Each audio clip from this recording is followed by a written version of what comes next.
ចំណែកក្រុមបុរសមួយក្រុមនេះពុកម៉ែបងប្អូនគឺគាត់ធ្វើដំណើរចូលទៅក្នុងព្រៃអាម៉ាហ្សូនគឺដើម្បីចាប់ពស់ក៏ដូចជាសត្វសាហាវសត្វដែលកាចមួយចំនួនពុកម៉ែបងប្អូនដូចនៅក្នុងវីដេអូនេះអញ្ចឹងគឺគាត់ធ្វើការចាប់ពស់យក្សធំជាងខ្លួនគាត់ទៀត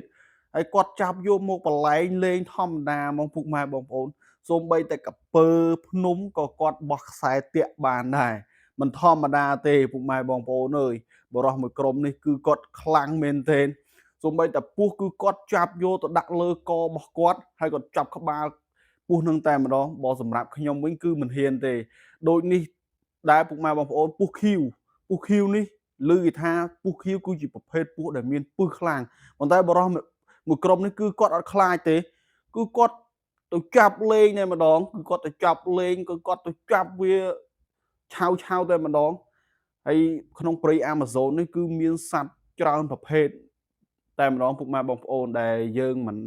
សូវដែលបានឃើញអញ្ចឹងណាប្រភេទជាសត្វដែលមានពឹសក៏ដូចជាសត្វដែលកាចសាហាវដូចនេះទៀតសោតពុកម៉ែបងប្អូនគឺជាប្រភេទពស់វែកញៀមពស់ដែលមានពឹសខ្លាំងហើយនេះគឺជាស្រមោចចង្អានេះគឺខាំក៏ចុកដែរពុកម៉ែបងប្អូន